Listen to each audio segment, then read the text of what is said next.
네, 자료 22페이지 제목을 보면 일물일권주의와 물권 거래에 있어서의 공시의 원칙. 여기는 내용상으로는 특별히 부담되는 거 없습니다. 쭉 같이 읽어나가면 되겠습니다. 양가로 1번 일물일권주의. 이상과 같이 소유권을 위시한 물권은 객체에 대한 배타적인 지배를 내용으로 하는 권리이다. 그러므로 동일한 내용의 물권이 하나의 물건에 여러 개 있을 수는 없다. 이거를 일물일권주의. 동일한 내용 바로 밑에다가는 우리 시험에는 그 내용을 어떤 식으로 바꿔서 표현하냐면 성질, 범위, 순위. 동일한 성질, 동일한 범위, 동일한 순위. 이런 물건이 여러 개 있을 수 있다, 없다? 없다라는 거. 물론 예외는 있습니다. 예외는. 자, 그러면 이거 한번 봐보겠습니다. 이거 예를 들어서 갑소유에 X 토지가 있는데요. 이 토지에 대해서, 이 전부에 대해서 을이란 애가 지상권이라는 물건을 가지고 또 병이란 애가 지상권이라는 물건을 가지고 되겠습니까? 안 되겠습니까? 안 되겠죠. 자, 그런데 이번에는요, X 토지에 대해서 을이라는 친구는 지상권을 가지고 병이라는 친구는 저당권을 가지는 거 가능할까요? 성질이 같지 않죠? 네, 여기 지상권은 용익물권이고 이거는 담보물권이고 이거는 이 물건의 사용가치를 지배하고 이거는 교환가치를 지배하고 우리가 쉽게 말하면 을한테는 쓰라고 빌려주고 이거 가지고 은행에 가서 병원에 가서 대출 받고 이거 자체는 가능하다라는 겁니다. 그러니까 일물일권주의는 동일한 성질의 물건이 두 개 있을 수는 없다라는 것이지 성질이 다르면 당연히 있을 수가 있다라는 겁니다. 그 다음에 범위. 자, 일물일권주의가 원칙인데 그 원칙에 대한 가장 대표적인 예외가 용익물권입니다. 조금 전에 제가 이 토지 전부를 을벽이 지상권 가질 수 있느냐라고 했는데 가령 이 토지가 100만 평이라고 가정하고 이쪽 10만 평은 을이 지상권 갖고 이쪽 10만 평은 병이 지상권 갖고 갈 수 있나요? 없나요? 있죠.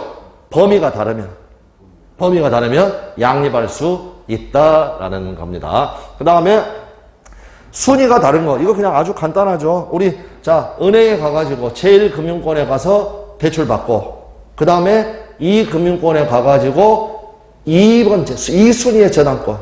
이건 가능하죠. 1순위의 저당권이 두 개 있을 수는 없습니다. 그러나 순위를 달리해서 1번 저당권, 2번 저당권. 이거는 같이 가질 수 있다라는 거. 네, 그 부분은 이렇게 이해를 해 두시면 되겠습니다. 그게 이제 일물일권주의입니다. 자, 그런데 예를 들어서 X 토지에 대해서 갑, 을, 병이요. 각 3분의 1의 지분으로 이 물건을 소유하고 있습니다. 이걸 우리가 애들이 뭐 한다고 합니까? 공유한다고 하죠. 이거는 일물일권주의 위반입니까? 아닙니까? 아니죠. 3분의 1, 3분의 1, 3분의 1 합하면 하나의 물건, 하나의 소유권이 되니까. 그러니까 지분권이라는 것은 결국에 각각의 지분권은 한 개의 소유권의 불량적 일부일 뿐입니다. 결국에는 다 합하면 한 개의 소유권이죠. 그러니까 이거는 일물일권주의 위반이 아니다라는 거. 다시 한번 대표적인 일물일권주의에 대한 예외가 용익물권. 이쪽 지상권, 이쪽 지상권. 이런 것들 가능하다라는 거. 네, 그렇게 봐두시면 되겠습니다. 다음에 양가로 2번. 공시의 원칙의 필요성. 반가로 1번. 앞서 본 대로 물권을 가진 사람은 그의 의사에 기하지 않고는 그 물건을 상실하지 않는 것이 원칙이다. 처분상의 보호. 그러한 만큼 물권에 관하여 거래관계를 맺으려는 사람들은 실제로 그 거래에 들어가기 전에 그 권리의 존부, 그 권리가 있냐 없냐 내용을 정확하게 알기를 더욱더 희망한다. 만일 물권의 취득을 위한 계약을 체결하고 그 대가를 지급하였으나 거래 상대방이 권리자가 아니었거나 그 권리의 내용이 계약과는 다르다는 사실이 밝혀지게 되면 예상하였던 대로의 물권을 취득하지 못하게 되어 그 지출은 결실을 맺지 못하거나 또는 불필요한 분쟁에 말려 들어갈 우려가 있는 것이다. 그리하여 물권에 대해서는 권리의 존재와 내용을 외부에 알리기 위한 방법, 즉 공시 방법이라는 게 필요하게 되었다. 방가로 2번 부동산. 부동산에 대하여는 긴 역사적 발전의 결과로 우리나라에서도 등기부라는 공적인 장부를 마련하여 그것의 기재, 즉 등기가 공시 방법으로 채택되기에 이르렀다. 방가로 3번 동산. 그러나 동산은 그 숫자와 종류가 너무 많고 이동성과 가변성이 있기 때문에 이에 대한 공적인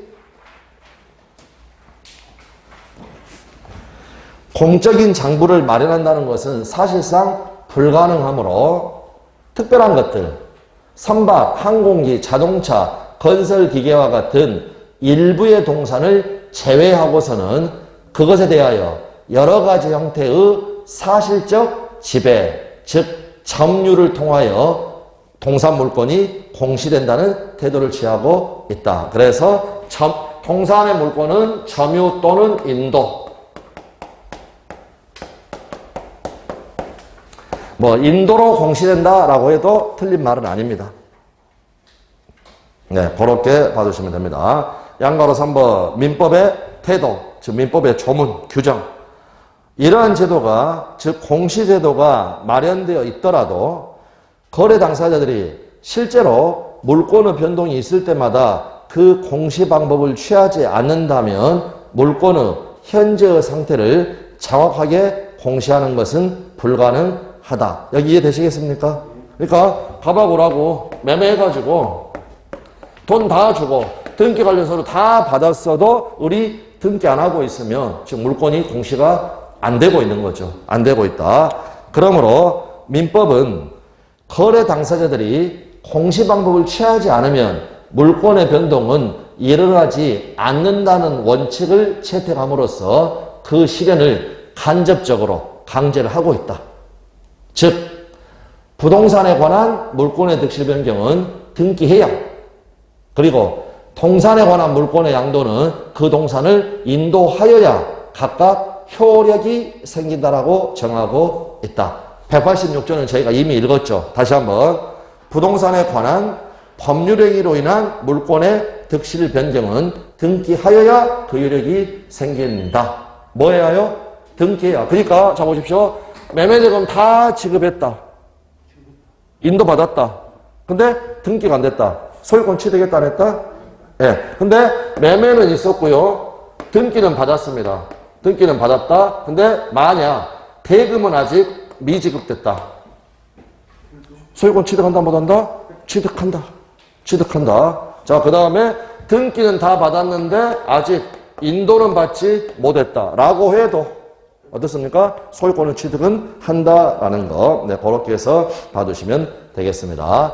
188조, 이건 동산이니까 참고 정도 하시면 되겠습니다. 동산에 관한 물권의 양도는 그 동산을 인도하여야 효력이 생긴다라는 거. 양가로 4번, 용어 정리. 자, 그래서 거기서 지금 이제 양도라는 것과 그 다음에 설정이라는 용어가 나옵니다. 너무너무 자주 나오는 표현이니까 그 개념을 빨리 조금 확인해 주시면 좋습니다. 물권의 양도는 계약에 의하여 물권의 귀속 주체를 변경하는 것. 이해되시겠습니까? 계약해가지고 소유자를 바꾸는 것. 다음 설정이란 저당권 기타 제한 물권을 계약에 의하여 새로이 창설하는 것. 그런데 제가 설정에가 새로이 창설하는 거, 새로에다가 이렇게 표시를 해놨죠. 자, 그건 지금 뭘 이야기하는 거냐면 갑소유의 토지에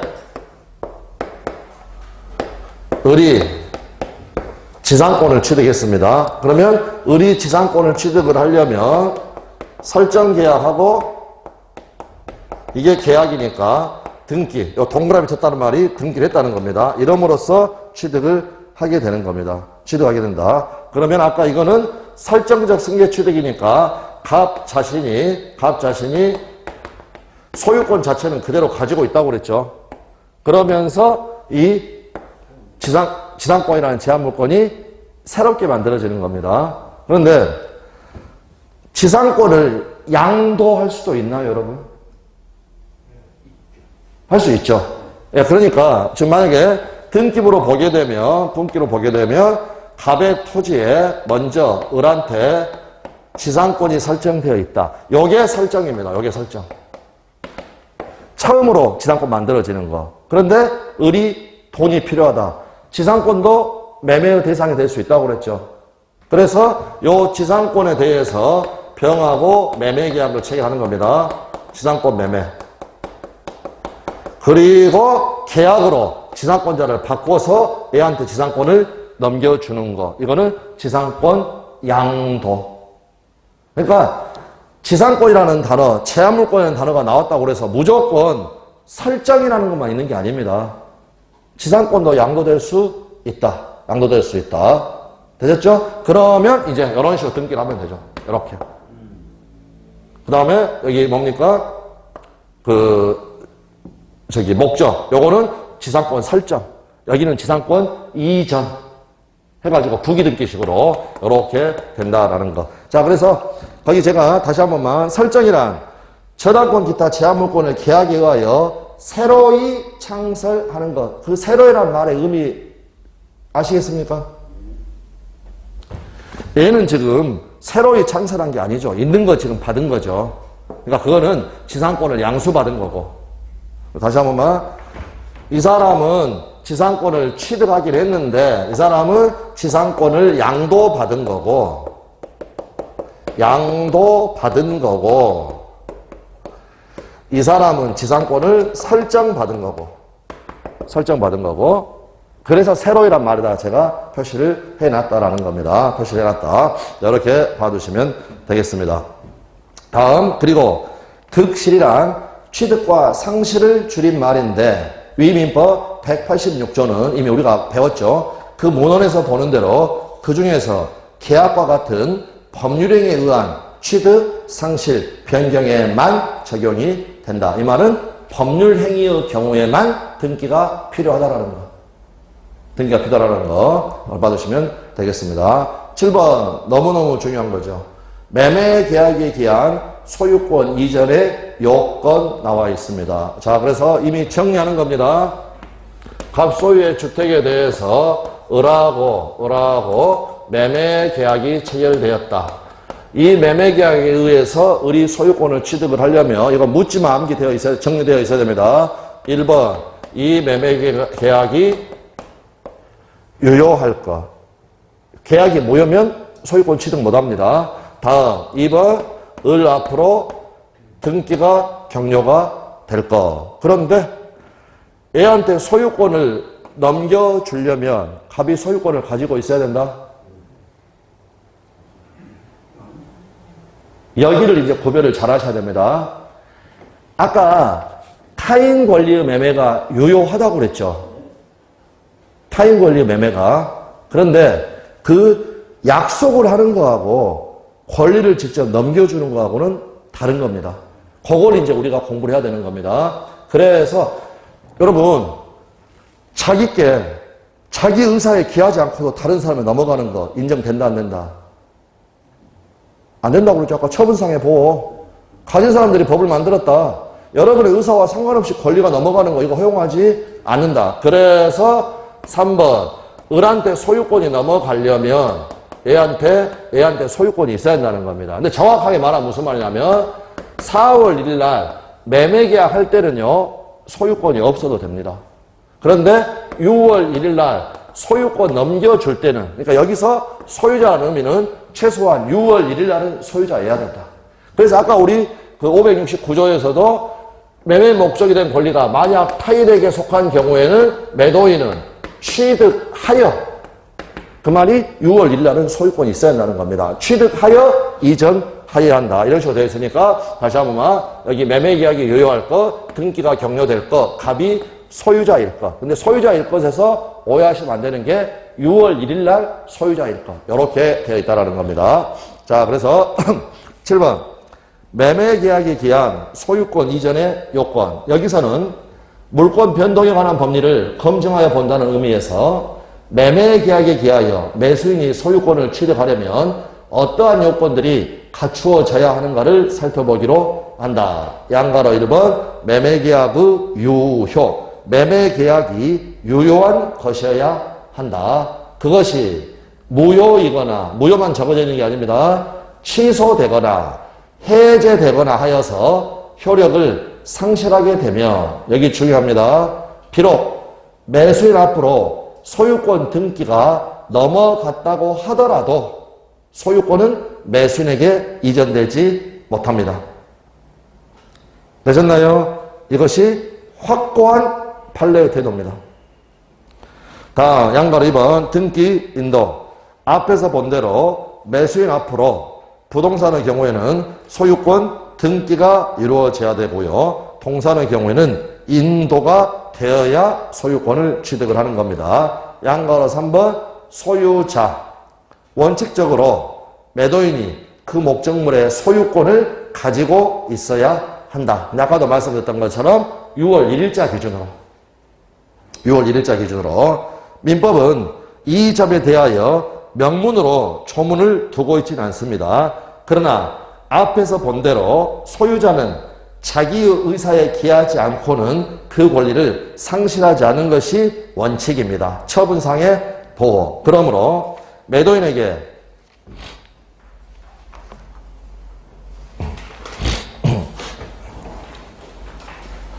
소유권이 없으면 아무리 매매계약이 유효하고 매수인 앞으로 소유권 등기가 이전되었다고 하더라도 또는 매수인 앞으로 물건이 인도되었다고 하더라도 매수인은 소유권을 취득하지 못한다. 확인되셨나요? 그래서 이 세 가지 내용을 반드시 기억을 하고 계셔야 합니다. 아주 중요하죠. 그러면서 그와 연결되는 게 8번입니다. 8번. 자, 그랬을 때 채권행위와 물권행위, 의무부담행위와 처분행위. 이 구별은 우리 지금 전체 책 중에서 제일 중요한 겁니다. 제일. 그러니까 당장 시험 자체로는 이제 이 부분이 이렇게 직접적으로 시험에 많이 내기는 좀 힘듭니다. 그런데 이거는 계약법, 물권법 전체를 관통하는 너무너무 중요한 개념입니다. 중요한 개념. 자, 그러면 이미 우리가 지금 맛배기로 이렇게 다 적어져 있습니다.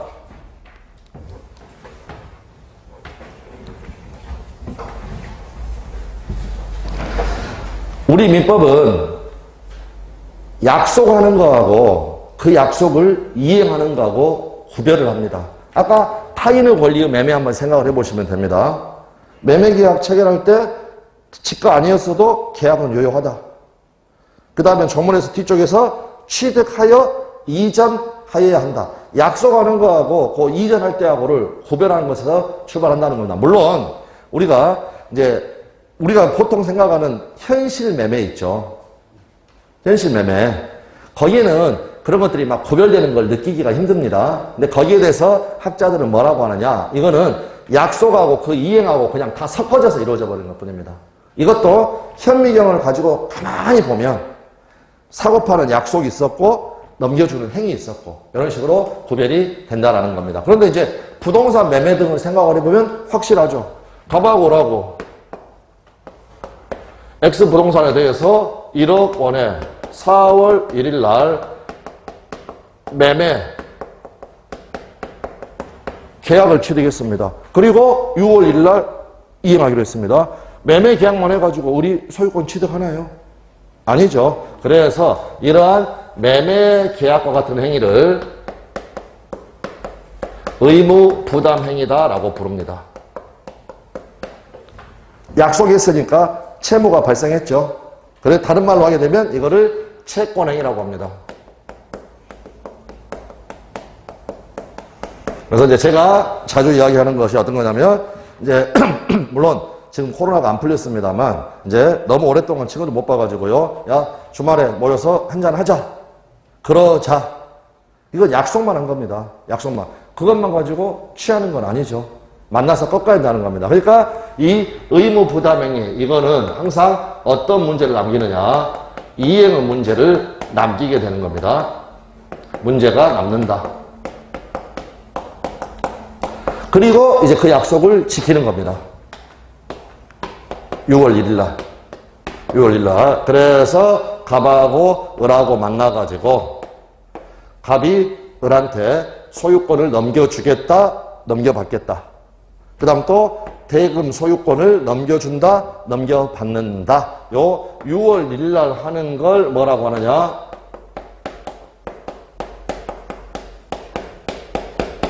처분행위, 이렇게 이야기를 합니다. 그럴 때 지금 우리 사례에서는 이 처분의 대상이 뭐냐면 소유권입니다. 소유권.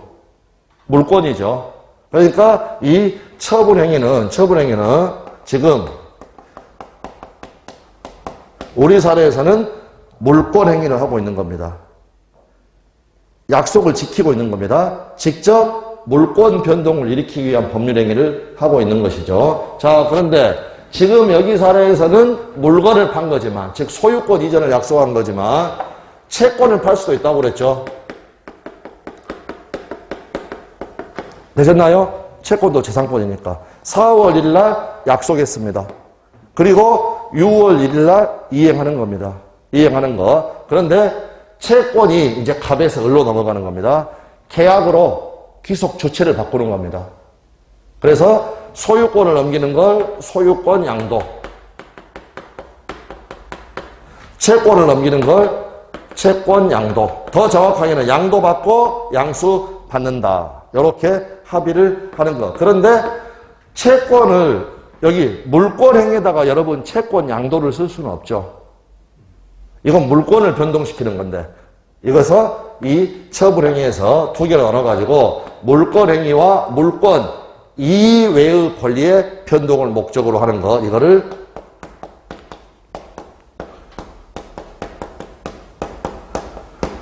준물권행위, 이렇게 이야기를 합니다. 그럴 때 물권행위의 대표적인 것은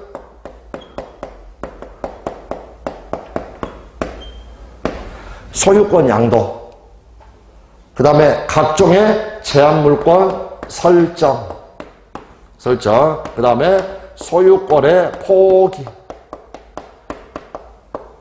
이러한 것들이 처분행위 중에서 물권행위에 해당합니다. 그럴 때 준물권행위는요, 소유권 자리에다가 채권만 집어넣으면 됩니다.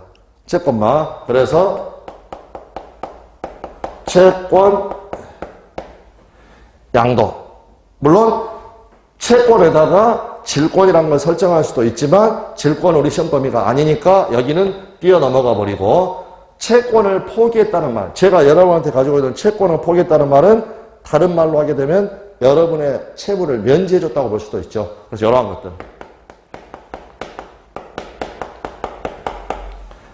이러한 것들이 바로 대표적인 처분행위에 해당한다라는 거. 그랬을 때 아까도 말씀드렸지만 타인의 권리의 매매도 유효하다고 그랬죠.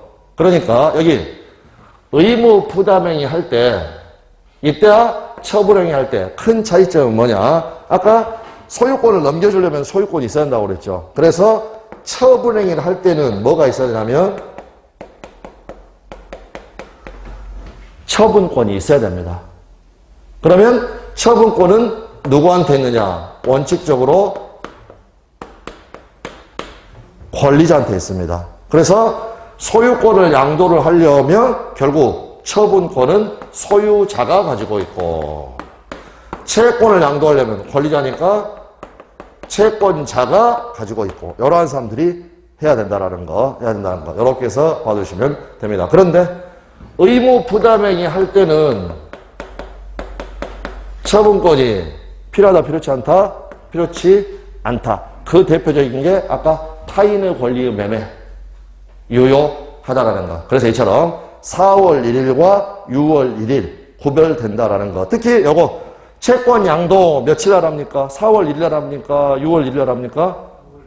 6월 1일 날. 4월 1일 날 한 건 채권 매매였고 6월 1일 날 한 것은 채권 양도고 그래서 그런 식으로 그 날짜까지 집어넣어서 이렇게 해주시면 된다라는 겁니다. 자, 그래서 거기 이제 지금 쭉 말씀드렸던 걸 바탕으로 해가지고 조금 더 설명을 드려보도록 하겠습니다. 8번 채권행위와 물권행위, 의무부담행위와 처분행위,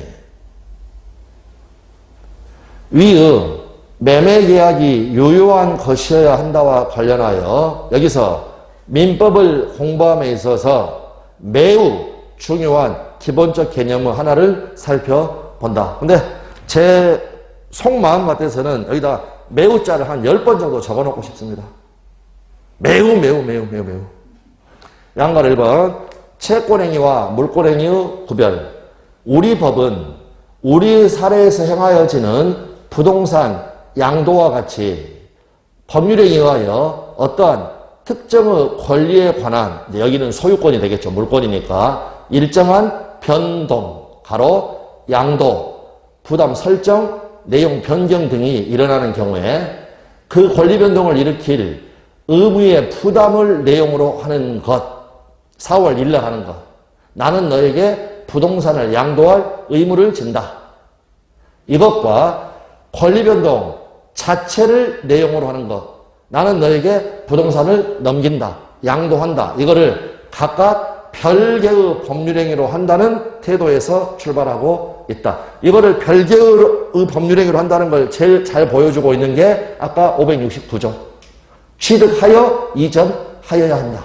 이전해야 한다. 요거를 이야기를 합니다. 양가로 2번 채권행위와 물권행위. 또 다른 말로 하게 되면 의무부담행위와 처분행위. 그때 앞의 법률행위, 즉 4월 1일자 이거를 채권행위 또는 의무부담행위라고 하고 뒤의 법률행위, 즉 6월 1일자 그 법률행위를 그 행위의 대상이 물권인 경우에는 물권행위라고 한다. 만약 행위의 대상이 채권인 경우에는 뭐라고 하겠습니까? 행위의 대상이 채권인 경우에는 뭐라고 부른다? 채권행위는 4월 1일 날 하는 거라니까요. 지금은 6월 1일 날 하는 걸 이야기하고 있는데 여기 준물권행위, 준물권 둘 다 처분행위인데 행위의 대상이 물권일 때는 물권행위, 행위의 대상이 물권 아닐 때는 뭐라고 부른다? 준물권행위. 그거 이야기하는 겁니다. 자, 그래서 다시 한 번만. 그 행위의 대상이 물권인 경우에는 뒤의 법률행위를 물권행위라고 한다. 이때 이와 같은 물권행위는 그 권리변동에 의하여 법적으로 불이익을 입는 사람, 가로, 예를 들면 소유권을 양도하는 사람, 소유권 양도해버리면 자기 소유권을 상실하게 되죠. 다음, 자신의 부동산에 저당권을 설정하여 주는 사람, 완전한 동그라미가 반쪽이 돼버리죠. 이런 사람들의 입장에서 보면 그때 이걸 뭐라고 한다? 처분행위. 우리가 처분했다, 뭔가를 처분해버렸다라는 그 용어 속에는 어떤 게 들어가냐면 처분하고 나면 불이익이 생긴다. 불이익이. 그런데 자신의 의사에 기하지도 않고 소유권이 넘어가는 그러한 불이익이 생기는 거. 이거는 원칙적으로 어떻습니까? 있을 수가 없다는 거죠. 있을 수가 없다. 요거를 이야기를 합니다. 자, 계속 가봅니다. 여러분, 잠깐 이제 용어 정의. 지금 처분의 이야기가 나왔으니까.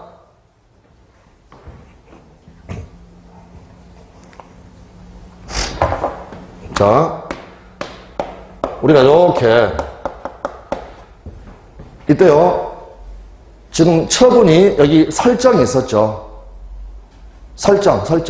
그러면 갑하고 을 중에서 저당권 설정자는 누굽니까, 여러분? 아니, 이 그림에서 저당권 설정자.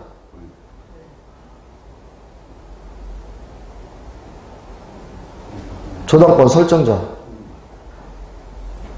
그러니까 이 용어를 초반에 정리를 안 해두면 5, 6월 가가지고도요, 모의고사 보면 OX 풀면 점수는 나오는데 누가 저당권자고 누가 저당권 설정자인 모르는 사람도 있다는 겁니다. 이 사람이 설정자입니다, 여러분. 좀 보십시오. 이 사람이 저당권 설정자. 이 사람이 저당권자. 저당권자. 설정이라는 게 처분행위. 처분행위 원칙, 그러니까 여러분 헷갈리시면 무조건 설정자라는 단어가 나오면 전부 다 부동산 소유자입니다. 소유자. 소유자. 이 사람은 설정 받은 사람입니다. 설정. 여러분 보십시오. 저당권이 물권이죠. 물권. 다른 사람의 물건의 교환 가치를 지배하는 이상 저당권자. 이 사람이 저당권자. 무슨 말 아시겠죠? 처분행위 하려면 처분권이 있어야 됩니다. 처분권이. 처분권은 권리자한테 있고 이런 걸 다 하려면 누구만 할 수 있다 원칙적으로? 소유자만. 소유자만. 이 사람은 타인의 물건에 대해서 권리를 가지고 있는 사람. 저당권이라는 권리를 가지고 있는 사람이고 설정한 사람은 갑. 이 사람은 저당권을 설정받은 사람. 아, 그리고 여러분 한번 생각해 보십시오. 여기가 은행인데 설정행위라는 건 처분행위. 처분행위를 하게 되면 불이익이 생긴다. 불이익이 생긴다. 지금 을이라는 사람이 대출해주고 지금 저당권 받았는데 이 사람한테 불이익 생긴 거 있나요? 없나요? 없죠. 왜? 이 사람한테 지금 불이익이 생긴 겁니다. 왜? 자기 물건이 깔끔했는데 이제 저당권이랑 부담을 안게 됐기 때문에. 그래서 아까도 말씀드렸지만 한참 동안 강의가 막 진행이 돼가지고 5, 6월, 7월 갔는데도요. 점수 어느 정도 나오시는 분이 나와가지고 와서 질문하는 겁니다. 질문. 누가 저당권자고 누가 저당권 설정자냐. 그냥 부동산 소유자. 부동산 소유자. 그렇게 해서 앞으로 연습을 하시게 되면 자연스럽게 설정자, 그 다음에 설정받는 사람, 여기에 구별하게 됩니다. 구별하게 된다. 그래서 방금 불이익을 잃게 된다. 그러니까 소유권이 있어야 된다. 소유권이 있어야 된다. 라는 걸 이야기를 합니다. 자, 그렇게 되어 있고요. 자, 그 다음에 이제 그 다음 물론 물권의 변동을 내용으로 하는 물권 행위뿐만이 아니라 물권 이외의 권리인 채권을 타인에게 양도하는 것을 내용으로 하는 채권 양도 의무 부담행위다, 처분행위다. 4월 1일 날 한다, 6월 1일 날 한다. 네, 6월 1일 날. 요거 자체가 우리 시험 정답 지문이었고요. 처분행위의 일종이고 바로 밑으로 나아가 채무를 일방적으로 면제하는 행위나 여기 적은 겁니다. 채무 면제. 쓰던 물건을 버리는 것과 같은 소유권 포기의 행위도 처분행위에 속한다라는 거. 자, 그러면 여러분 여기는 지금 안 나와 있는데 또 우리 이제 수험상 아주 중요한 게 있습니다. 자, 건물 철거하는 것도 처분행위인가요? 여러분 건물은 원칙적으로 여러분만 철거할 수 있습니까? 아니면 제가 가서 철거해버려도 됩니까? 자기만 할 수 있죠.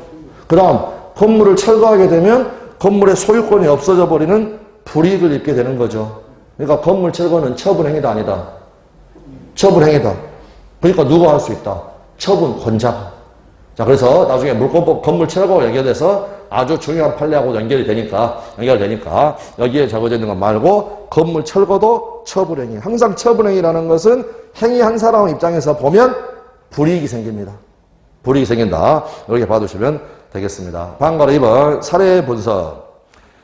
우리의 사례에서 갑이 을과의 사이에 부동산 매매 계약을 체결하고 그 후 대금을 다 받으면서 소유권 이전에 필요한 제반 서류를 을에게 교부하는 통상의 경우를 예로 들어보면 처음에 체결된 4월 1일자 부동산 매매 계약이 채권행위이다. 그리고 나중에 갑과 을이 소유권 이전에 필요한 서류를 주고받는 행위 속에는 통상적으로 이제 을 너한테 내 부동산 소유권 넘겨준다. 나는 너한테 넘겨받는다. 라는 의사의 합치가 있다고 해도 좋을 것인데 이것이 바로 6월 1일 날 하는 것이 물권 행위이다. 가로는 참고. 대금을 주고받는 행위 속에도 그 금전의 소유권을 양도하고 양도받는 물권행위가 존재하게 되겠죠. 차이점. 물권행위와 채권행위는 여러모로 성질을 달리한다. 1번 권리 변동 관련 기업 물권행위. 물권행위가 효력을 발생을 하려면 바로 그 대상인, 다시요, 발생하면 바로 그 대상인 권리에, 바로 소유권에 의사표시의 내용대로의 변동이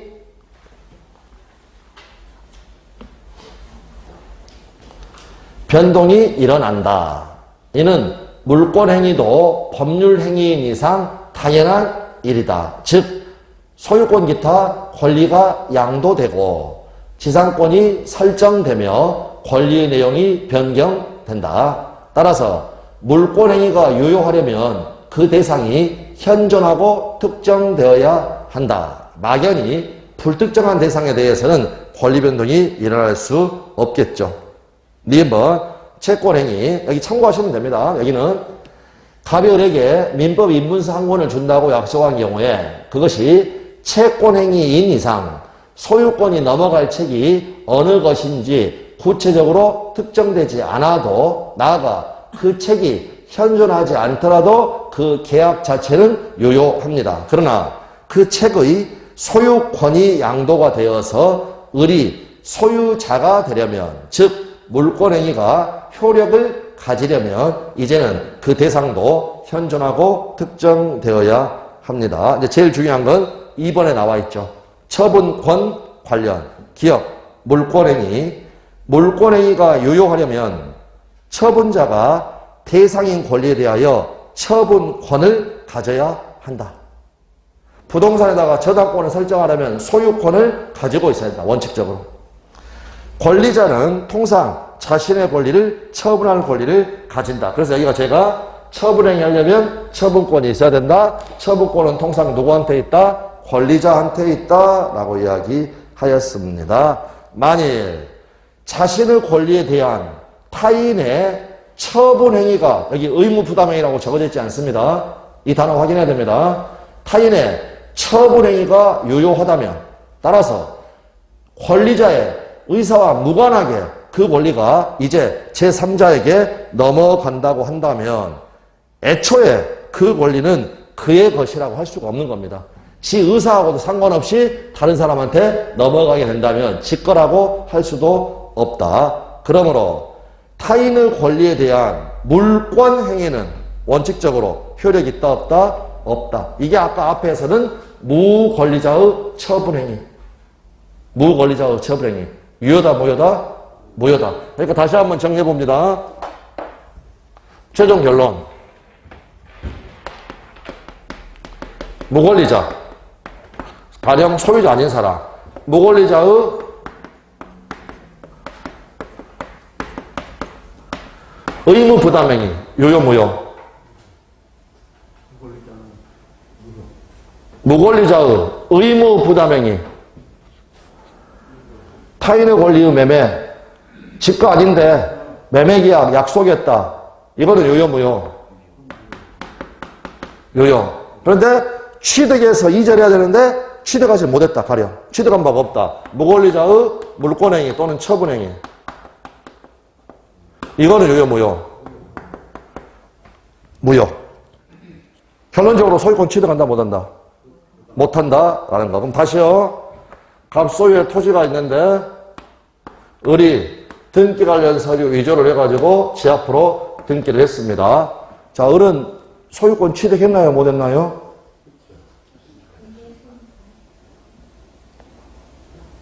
그러면 여러분, 자 보시죠. 제가 그래서 갑자기 또 여기서 물어본 겁니다. 갑의 의사에 의하지 않고도 사기꾼이 그냥 지 앞으로 등기해버리면 등기했다고 얘한테 소유권이 넘어간다? 말이 됩니까 안 됩니까? 안 되죠. 여러분 그냥 등기에 너무 약합니다. 처분상의 보호. 넘어가서는 절대 안 됩니다. 절대 안 됩니다. 자, 그런데 을이 병하고 매매하고 4월 1일, 6월 1일 날 대금 받고 대금 양도하고 등기료를 다 줘가지고 병합으로 등기가 되었다라는 겁니다. 등기가 되었다. 소유권 취득한다 못한다? 못한다. 왜 못합니까? 딱 간단하게. 예, 의리 소유자가 아니니까. 그러면 이 매매계약은 유효 무효? 4월 1일 한 것은 4월 1일 한 것은 유효. 약속한 거니까. 자, 유효하니까 직권 아니니까 취득해서 이전하면 되는데 등기는 됐죠? 취득한 바가 있습니까? 없습니까? 갑으로부터. 취득한 바가 없죠. 그러니까 6월 1일 날 얘가 취득한 바가 없으니까 소유자다 아니다. 소유자가 아니다. 그러므로 4월 1일 날 의무 부담행위는 유효했지만 6월 1일 날 1일자의 처분행위가 무효. 그 말은 6월 1일 날 소유권이 없었다. 소유권이 없었으니까 얘한테 소유권이 넘어간다 안 넘어간다? 안 넘어간다. 얘가 의리 소유자라고 믿었다고 해도 소유권은 안 넘어간다. 안 넘어간다. 이게 바로 아주 중요한 그러한 개념이 된다라는 겁니다. 자, 그래서 니은번 채권행위. 그런데 타인의 권리, 아까 했던 건 반복하는 겁니다. 타인의 권리에 대한 매매기타의 채권행위는 유효하다. 4월 1일자. 569조 다시 한번 읽어봅니다. 매매의 목적이 된 권리가 타인에게 속한 경우에는 매도인은 그 권리를 취득하여 매수인에게 이전하여야 한다. 이전하여야 한다. 유효하다. 소유권 이전 의무를 부담한다. 그건 4월 1일을 말하는 거고 취득하여 이전해야 한다. 6월 1일 날은 소유권이 있어야 된다는 거야. 매도인한테. 이 개념이 중요합니다. 자, 밑에는 참고. 물론 그 경우 매도인은 자신의 채무를 이행하기 위해서는 즉 매수인에게 소유권을 취득시키기 위해서는 그 권리를 취득하여야 한다. 그러나 그러한 의무 자체가 당의 계약으로부터 발생하는 것으로서 그 매매 계약, 의무 부담 행위는 유효하다. 최종 결론이 아닙니다. 참고. 타인의 권리에 대한 처분이 유효한 경우도 있습니다. 없지는 않지만 이는 법이 특별한 필요에 의하여 인정하는 어디까지나 예외적인 것이다. 그럼 이거는 돈 되는 걸까요? 돈 안 되는 걸까요? 돈 안 되는 거. 그래서 동산 같은 경우에는 예외가 인정이 됩니다. 예외가 인정이 된다. 그거는 참고 정도 해두시면 되겠습니다. 자, 오늘 여기까지 보고요. 여러분, 저희 아까 물권적 청구권 이런 이야기들도 했었죠, 조금. 근데 여러분 좀 제목 보시면 아시는 것처럼 이게 내용 자체가 앞에 나왔던 거 다시 나오기도 하고 계속 반복되는 내용들이 있습니다. 그러니까 다음 시간에 이제 물권적 청구권 이 부분도 공부하면서 전에 했던 거 더 내용 기억 되살리고 이런 식으로 가도록 하겠습니다. 자, 오늘은 여기까지입니다. 수고들 많으셨습니다. 감사합니다.